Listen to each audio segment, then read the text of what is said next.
పెద్దపల్లి జిల్లా పెద్దపల్లి నియోజకవర్గం పెద్దపల్లిలో ఈ నెల 20న జరుగు బీసీ సదస్సు విజయవంతం చేయండి అని బీసీ నాయకురాలు దాసరి ఉష అన్నారు. దేశవ్యాప్తంగా సమగ్ర పూలగణన జరపాలని, బీసీలకు చట్టసభలో రిజర్వేషన్లు కల్పించాలని డిమాండ్ చేస్తూ మంగళవారం పెద్దపల్లి పట్టణంలోని ఎంబీ గార్డెన్లో బీసీ ఐక్య వేదిక ఆధ్వర్యంలో సమావేశం ఏర్పాటు చేశారు. ఈ సందర్భంగా దాసరి ఉష మాట్లాడుతూ మహాత్మా జ్యోతిబా ఫులే గారు, డాక్టర్ బిఆర్ అంబేద్కర్ గారిని మనస్ఫూర్తిగా స్మరించుకుంటూ ఇక్కడికి విచ్చేసినటువంటి గౌడ, యాదవ, ముదిరాజ్, పద్మశాలి, మేరా, ఆరే, కమ్మరి, కుమ్మరి, వడ్రంగి, రజక, అదేవిధంగా ముస్లిం మైనారిటీలు, క్రిస్టియన్ మైనారిటీలు, ఇతర బీసీ కులాలందరికీ కూడా ముఖ్యంగా ప్రత్యేకించి నమస్కారాలు తెలియజేస్తున్నాను.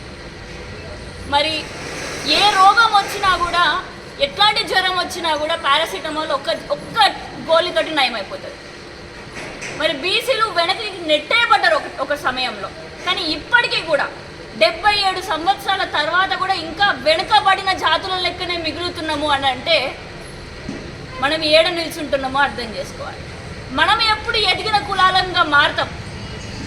మరి దానికి ఏ విధంగా మనం కార్యాచరణ రూపొందించుకోవాలి? ఎంతోమంది ఇప్పటి వరకు పోరాటాలు చేస్తూనే ఉన్నారు, ఇంకా మనకి ఫలితం లభించలే. అందుకనే నేడు పెద్దపల్లి జిల్లాలో బీసీ ఐక్య వేదికని ఏర్పాటు చేయడం జరిగింది. మరి దీనికి పెద్దలు కానీ, పెత్తందారులు కానీ, బీసీ కులాలే పెద్దలు. దీనికి బీసీలు అందరూ కూడా పెద్దలే, పెద్దరికం తీసుకోవాలి. మరి దీనికి ఒక్క వ్యక్తి అన్నట్టుగా ఎవరూ లేరు. కాబట్టి దీనికి ఇన్విటేషన్ వచ్చిందా, ఇన్విటేషన్ రాలేదా అని ఎవరూ కూడా చూడకుండా ఈ బీసీ ఐక్య వేదికలో ప్రతి ఒక్క బీసీ బిడ్డ పాల్గొనాలి అని చెప్పేసి తెలియజేస్తున్నాం. మరి పోరాటం ఇంకెన్ని రోజులు అని చెప్పేసి అనుకుంటారేమో. 1994 నుంచి, నేను పుట్టక ముందు నుంచే ఎస్సీల వర్గీకరణ కోసం పోరాటం చేసింది. 20 సంవత్సరాల తర్వాత ఎస్సీ వర్గీకరణ సాధ్యమైందా కాలేదా? అయింది. మరి ఆ విధంగా ఎస్సీలందరూ కూడా కలిసి చేసినప్పుడు మనందరం కూడా వారి దగ్గర నుంచి స్ఫూర్తి తీసుకొని మన బీసీలకి కూడా రాజకీయ వాటా కావాలి అని చెప్పేసి మనం ఎందుకు అనదు? ఎందుకంటే ప్రతి ఒక్క జబ్బుకి, బీసీలకు వచ్చిన ప్రతి ఒక్క ఆర్థిక బలహీనత కానీ, సామాజిక బలహీనత కానీ, వాటన్నిటి పరిష్కారం రాజకీయం. మరి ఆ రాజకీయంలోకి మనం అడుగు పెట్టాలి అని చెప్పేసి, ఆ రాజకీయంగా మీరు రావాలి అని చెప్పేసి కామారెడ్డిలో కాంగ్రెస్ పార్టీ డిక్లరేషన్ ఇచ్చింది. మరి ఆ కామారెడ్డి డిక్లరేషన్లో ఏం చెప్పింది? స్పష్టంగా 42% బీసీలకి లోకల్ బాడీ ఎలక్షన్లలో రిజర్వేషన్ ఇస్తామని చెప్పింది. మరి ఇస్తానని చెప్పిన తర్వాత, ఓట్లు పడ్డ తర్వాత, అధికారంలోకి వచ్చిన తర్వాత నేడు ఎందుకు ఆ డిక్లరేషన్ని మర్చిపోతున్నారు? మరి ఇది మా మొదటి ప్రశ్న. మరి ఇది కావాలంటే ఎంపీ ఎలక్షన్ల ముందు మళ్ళీ ఇంకో ముచ్చట చెప్పింది, బీసీల కుల జనగణన చేయాలి అని చెప్పేసి. దానికోసం జియో నెంబర్ 26ని కూడా విడుదల చేయడం జరిగింది.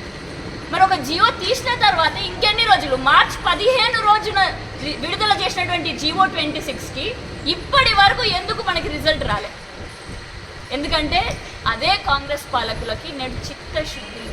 అదే చిత్తశుద్ధి ఉండేది ఉంటే కొన్ని వారాల్లోనే మన బీసీల జనగణన తెలిసి బయటపడి మనందరికీ కూడా రిజర్వేషన్లు నేడు రానున్న లోకల్ బాడీ ఎలక్షన్లు జరుగుతాయి. మరి అన్నీ కూడా సాప కింద నెట్టేస్తున్నారు. మరి మీరు నెట్టేస్తే మేము చేతులు కట్టుకొని ఉండం, మా తోకలు ముడుచుకోము, మేమందరం కూడా ఏకమైనం. మరి మీరు గనక ఆ విధంగా ప్రవర్తించకపోతే, బీసీలకు రావాల్సినటువంటి వాటా ఇవ్వకపోతే, నేడు బంగ్లాదేశ్లో ఉండేటటువంటి ప్రైమ్ మినిస్టర్ షేక్ హసీనా గారు తనకి ఏ గతి పట్టిందో ఇక్కడ ఉండేటటువంటి పాలకులకి కూడా అదే గతి పడుతుంది. 7 నెలల క్రితమే జరిగింది బంగ్లాదేశ్లో కూడా ఎలక్షన్లు. మరి తను పారిపోయి ఇక్కడికి రావాల్సి వచ్చింది అదే రిజర్వేషన్ తోటి. ఈ కార్యక్రమంలో తాజా మాజీ జడ్పీ చైర్మన్ పుట్ట Madhukar, Keshavram, cement factory contractor కార్మిక సంఘ అధ్యక్షులు కౌశిక హరి, మాజీ గ్రంథాలయ చైర్మన్ రఘువీర్ సింగ్, జడ్పీటీసీ గంట రాములు, యాదవ్ జిల్లాలోని బీసీ సంఘాల నాయకులు అధిక సంఖ్యలో తదితరులు పాల్గొన్నారు.